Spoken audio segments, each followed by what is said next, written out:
Hello viewers, welcome back to my official YouTube channel it's Emon blogs. তো finally আমরা যে Kuakata tour plan করছিলাম, তো আজকে সেটা সম্পূর্ণ হতে চলেছে। তো এখন বাজে হচ্ছে গিয়ে 5টা 15 মতো, আর আমরা সবাই মিলে এখন আমাদের শহর ঝিগরগাছাতে চলে আসছি। এখন এখান থেকে সবাই এক জায়গায় হয়ে রওনা হব। আর এখন এখান থেকে যাব তেল পাম্পে, সেখানে গিয়ে সবার গাড়িতে তেল ট্যাঙ্কি ফুল করে নিব, তারপরে আমরা রওনা দিব। তো ভিউয়ার্স, এখন দেখা হচ্ছে বাইকের উপরে। ওকে, তো আমরা ফাইনালি আল্লাহর নাম নিয়ে বিসমিল্লাহ বলে রাস্তায় উঠে গেছি। এখন এখান থেকে পাম্পে চলে আসছি প্রায়। তো পাম্পে গিয়ে আগে ট্যাঙ্কিটা ফুল করে নিই, তারপরে আবার নিশ্চিন্তে রওনা দেওয়া যাবে। ফাইনালি আমরা পেট্রোল পাম্পে চলে আসছি। এখন একে একে সবগুলো গাড়ির ট্যাঙ্কি ফুল করব, তারপরে আবার রওনা দিব। ওকে, তো গাইজ আমরা এখন পেট্রোল পাম্পে এসে ট্যাঙ্কি লোড দিব। দেখি আমাদের ট্যাঙ্কিতে কত টাকা তেল ঢোকে। ট্যাঙ্কি ফুল।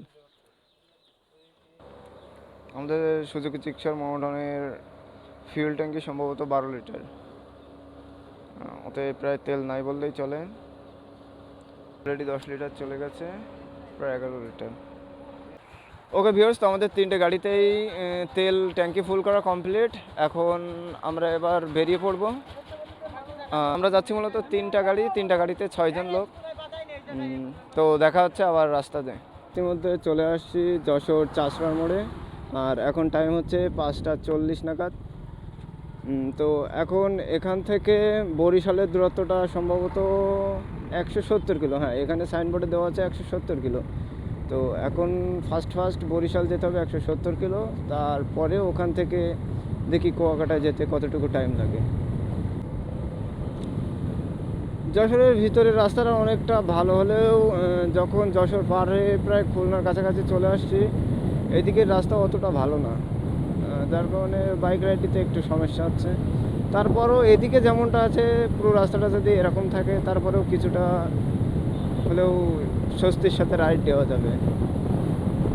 এখন বুঝতে পারছি না যে আগে যে কেমন রাস্তা পাবো। আসলে লং রাইডে যাইতে গেলে না, রাস্তা ভালো না হলে যে কোনো মজা নাই। আর যেহেতু বাইকে পিলিয়ন সহ রাইড দিতেছি, তো এখানে আরও একটা প্যারা।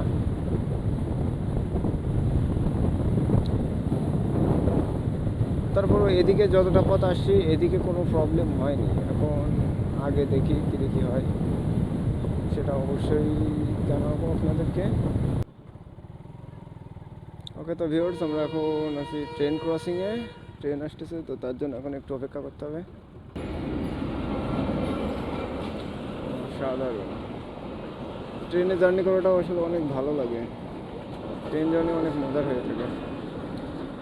ট্রেন জার্নি সবসময় ভালো লাগে যখন ওই যে আঁকা বাঁকা মাঠের ভিতর দিয়ে যায় না, ওই বিষয়টা খুবই ভালো লাগে। ওকে, তো গাইজ এখন একটা কাণ্ড হয়ে গেছে। এখন সামনে দেখছি সার্জেন্ট মামুরা দাঁড়ায় আছে। জানি না আমাদের ধরে কেস না ঠুকলে হয়, কারণ আমার তো গাড়িতে স্টিকার করা, এমনকি মডিফিকেশন আয়নাও লাগানো।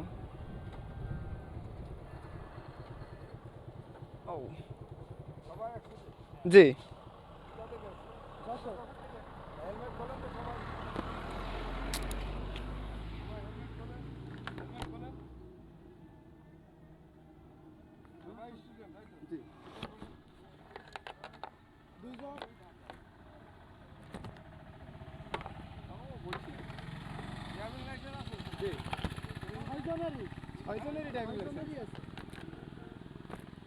Thank you sir. জি, না ঠিক আছে, না ঠিক আছে, খুব ভালো লাগলো। 6জনেরই হেলমেট, 6জনেরই ড্রাইভিং লাইসেন্স আছে। Thank you sir. তো পুলিশ মামুর সাথে কথা বলে অনেক ভালো লাগলো। আসলে উনি অনেক ফ্রেন্ডলি। হ্যাঁ, উনি আমাদেরকে জিজ্ঞাসা করলো আমাদের কাছে ড্রাইভিং লাইসেন্স আছে কিনা। তবে উনি আমাদের প্রশংসা করলো, কারণ আমরা যে 6জনেরই মাথায় হেলমেট আছে, এটা দেখে উনি আমাদেরকে প্রশংসা করলো। এমনকি আরও একটা ভালো দিক হচ্ছে কি, আমাদের 6জনেরই কাছে ড্রাইভিং লাইসেন্স আছে।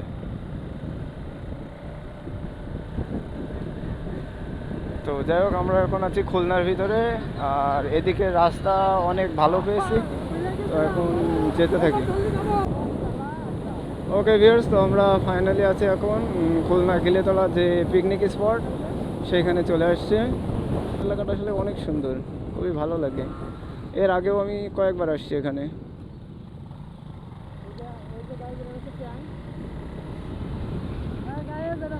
কারণ এটা হচ্ছে কি মিলিটারিদের এলাকা, তো খুবই সুন্দরভাবে তারা গোছালো করে রেখেছে।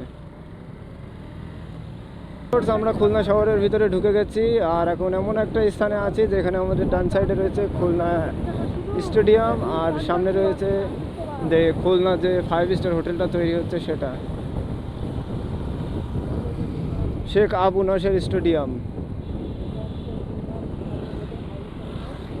আর এটা হচ্ছে গিয়ে খুলনা সর্বপ্রথম সেই 5 স্টার সেই হোটেল, যেটা এখনও পুরোপুরি কমপ্লিট হয়নি, কাজ চলতেছে, খুব শীঘ্রই ওটা চালু হবে। ওকে গাইস, তো সকাল সকাল বের হতে একটা লাভ হয়েছে, আমরা খুলনা শহরের ভিতরে কোনো জ্যাম কিংবা কোনো ভিড় কিছুই পাইনি, রোড একেবারেই ফাঁকা ছিল, আমরা ট্রেনে বের হয়ে আসতে পারছি।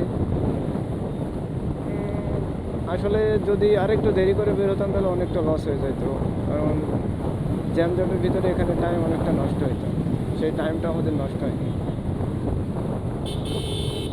কারণ লংয়ের পথ যত দ্রুত সম্ভব গিয়ে পৌঁছানো যায় ততই ভালো।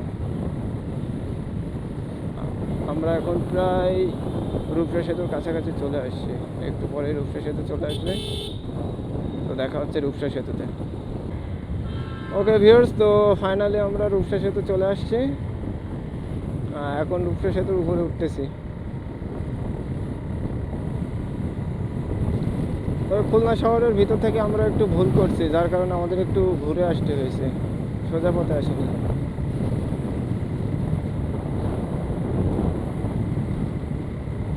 আসো আসো আসো। রূপসা সেতুর ডান সাইডে ওই পাশে ওটা সম্ভবত ট্রেন লাইন হচ্ছে, তবে এখনো চালু হয়নি।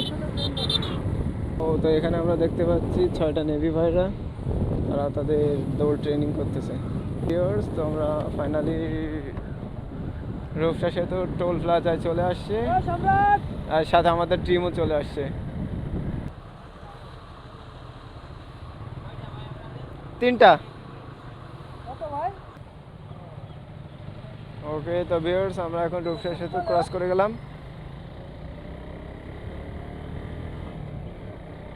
আর এখন সময় হচ্ছে 7টা 23। ওয়াও, আমরা অনেকটা আগে ফেলেছি পথ, 7:30টার ভিতরে রূপসা সেতু পার হয়ে গেছি। বাগেরহাটের ভিতরে, তো বাগেরহাটের ভিতরে রাস্তাটা ভাই অমায়িক। আসলে বাগেরহাটের মধ্যে এরকম রাস্তা যদি যতটুকু পথ আইসি এতটুকু পাইতাম, তাহলে ভাই এতক্ষণে আমরা বরিশালে পৌঁছে যেতাম। এখানে আমরা 70-80-তে গাড়ি টানতে পারছি, কোনো প্যারা নাই। আর এখন বাজে হচ্ছে গিয়ে 8টা 3। রাস্তায় গাড়ি ঘোড়ারও তেমন জ্যাম নাই, রাস্তা অনেকটা ফাঁকা আছে, যার কারণে রিল্যাক্সে টানতে পারছি। ওমাইক রাস্তা ভাই, ওমাইক। তবে আমরা এখন সকালের নাস্তাটা করিনি, তো ভাবছি বাগেরহাটের ভিতরে ঢুকে ওখান থেকে সকালের নাস্তাটা সেরে নেব, তো তারপরে আবার রওনা দেব। ওকে ভিউয়ার্স, তো আমরা বাগেরহাটের একটা বাজারে দাঁড়াইছি, এখন সকালের নাস্তাটা এখান থেকে করে নিব। তো এখানে একটা হোটেলে দেখছি পরোটা এবং কি ডাল রান্না করতেছে, তো ওখান থেকে এখন পরোটা ডাল খেয়ে নিব, নিয়ে তারপরে আবার রওনা দিব।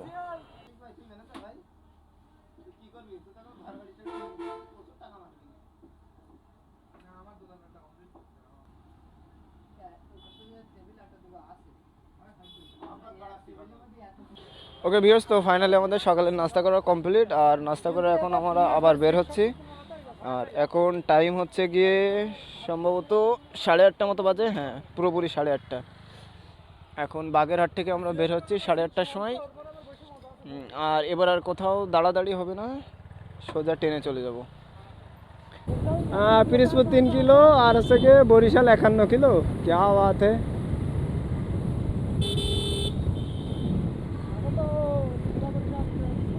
স্বাগতম, সুস্বাগতম।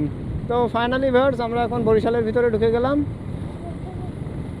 আর বরিশালের ভিতরে ঢুকতে একটা ছাগলের সাথে দেখা। ও মা গো, ছাগল না তো, আরো জিনিস রয়েছে সাথে। বঙ্গমাতাম বেগম কি ফাজিলাতুন্নেসা মুজিব, কি নাম है रे भाई, পল্টু পারি না। এ ভিতরে আই। অসাধারণ ব্রিজ, অসাধারণ।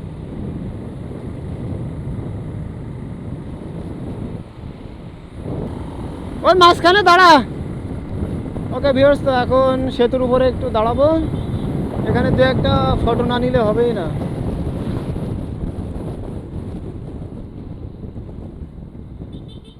তো এখন একটু আগে এখানে দাঁড়িয়ে কয়েকটা ফটো নিয়ে নিই, তারপরে আবার দেখা হচ্ছে। তো ফাইনালি গাইজ আমরা এখন পিরোজপুর জেলা থেকে বের হয়ে যাচ্ছি আর বরিশালের ভিতরে প্রবেশ করতেছি।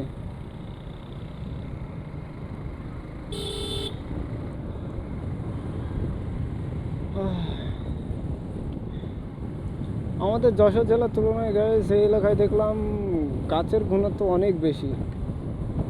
আর বেশিরভাগই এই পর্যন্ত যে গাছ দেখলাম সবই সুপুরি বাগান। এলাকায় যা আছে সবই সুপুরি বাগান, অনেক ঘনত্ব এই সুপুরি বাগানের। সাধারণ ফিলিংস আসছে গাইজ এই রাস্তায় বাইক রাইড দিয়ে। দুই সাত দিয়ে বড় বড় গাছ আর মাঝখান দিয়ে সুন্দর একটি রাস্তা। গাইজ এখানে একটা ব্রিজ তৈরি হচ্ছে যেটা এতটা উঁচু হবে। আমি ভাবছি এতটা উঁচু যদি ব্রিজ হয় তাহলে কতটা দূর থেকে ওরে করতে হবে। আর ব্রিজের কাজের কারণে সাইড দিয়ে একটা ছোট করে লোহার ব্রিজ তৈরি করে দিয়েছে। আসলে এরকম ব্রিজের উপরে কখনো বাইক রাইড দেওয়া হয়নি, এটাও একটা অন্যরকম অনুভূতি। জোয়ার ভাটা উঠছে সম্ভবত। ওকে গাইজ, তো আসার পথে এখানে দেখছি অনেক মানুষের ভিড়। জানি না অ্যাক্সিডেন্ট বগেরা কিছু হলো নাকি। গাড়িতে মেরে দিয়েছে দেখছি।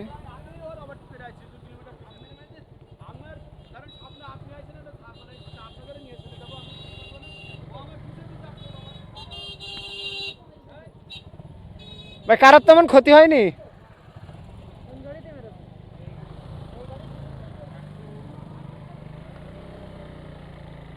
যে এখানে একটা ট্রাক আর একটা পিক আপে একটু অ্যাক্সিডেন্ট হয়েছে।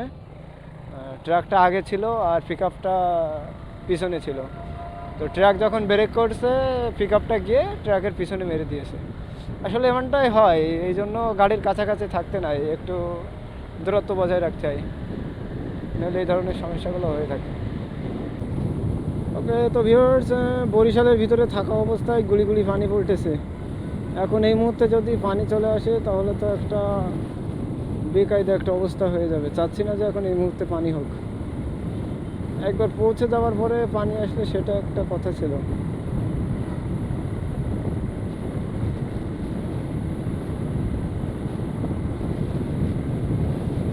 তবে যদি জোরে পানি আসে তাহলে ক্যামেরাটা খুলে রাখতে হবে। দেখি যেতে থাকি, দেখা যাক কোন পর্যন্ত কি হয়। এখন ফাইনালি চলে আসছি পায়রা সেতুতে। আমার বন্ধুরা আগে চলে গেছে, আমরা একটু দাঁড়াইছিলাম, একটু পানি খেয়ে নিলাম। আর পায়রা সেতুর পাশে আছে শেখ হাসিনা সেনানিবাস। পায়রা সেতুতে আমি নেটে অনেকবার দেখছি, অসাধারণ লাগে। পায়রা সেতুর লুকটা চেঞ্জ করেছে শুধুমাত্র মাঝখানে যে ঝুলন্ত যে এটা দেওয়া ওইটার কারণে।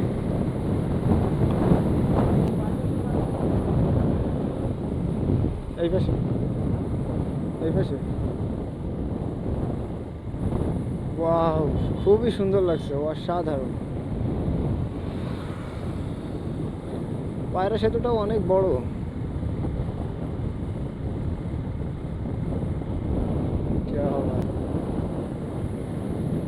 পায়রা সেতুটা অসাধারণ, অনেক ভালো লাগলো পায়রা সেতুটা। ওকে, তো পায়রা সেতু ওকে, তো আমরা টোল দিয়ে বের হয়ে গেলাম। এখান থেকে আমার যতটুকু ধারণা আমাদেরকে কুয়াকাটা যাওয়ার জন্য ডান দিকে যাইতে হবে। ওকে বিয়াস, আমরা পায়রা সেতু পার হয়ে এখন পায়রা পয়েন্টে এসে এখান থেকে কিছু ঠান্ডা পানি খেলাম। খেয়ে সবাই মিলে এখন দাঁড়িয়ে আছে আর আমাদের বাইকগুলো এখানে পার্কিং করা আছে। এখনই আমরা এখান থেকে কুয়াকাটার উদ্দেশ্যে আবার রওনা দেবো। হ্যাঁ, কিছুক্ষণ আগে প্রচণ্ড পানি হচ্ছিল, বাট এখন অতিরিক্ত রোদ। এখানে দেখতেছি পুলিশ চেকপোস্ট, জানি না কি দেখি হবে।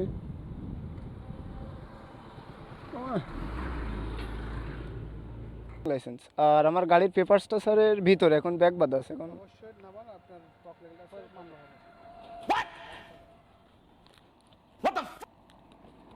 ব্যাগটা খোলো, উঠো ভাই, তুই উঠেই ধর।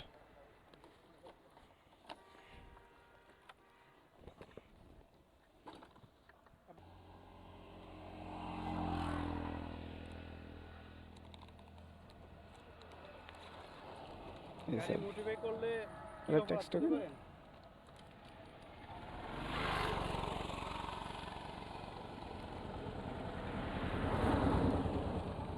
এটা গাড়ির পেপারস। আসেন, আপনার গাড়ি মামলা হবে। ফগটা স্যার দেখা যাচ্ছে এই বাইরে যখন যায় তখন তো একটু ব্যবহার করা হয়। যখন আপনি বাইরে যাবেন, রাত্রেবেলা ইউজ করেন, সেটা কেউ সিগন্যাল দেয় না, কিন্তু অবশ্যই আপনার দিনের বেলা মোজা লাগাতে হবে পকেটে। তাহলে স্যার আমি ওকে ভিউয়ার্স, তো ফাইনালি একটা কাণ্ড হয়ে গেল। এখন এখানে সার্জেন্টটা ধরে ফগ লাইটের জন্য মামলা দিয়ে দিল। কিছু করার নাই, এই যশোর থেকে এতদূর ঘুরতে এসে এখানে এসে মামলা খাওয়া লাগলো। খুঁজতে হবে, চল তাহলে আগে কলের দিক থেকে এদিক থেকে একটু চালায় আসি।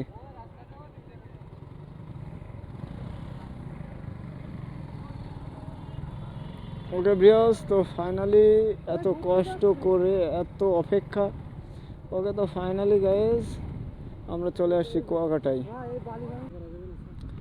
ওকে ভিউয়ার্স, তো আমরা কুয়াকাটায় চলে আসছি। আর কুয়াকাটা আসার পরে এইমাত্র আসলাম, এখন যাব রুম খুঁজবো, দেখি কোন হোটেলে থাকা যায়। তারপরে এখন যেহেতু 3টা বেজে গেছে, দুপুরের খাবার খাওয়া হয়নি, এখন দুপুরের খাবার খাবো।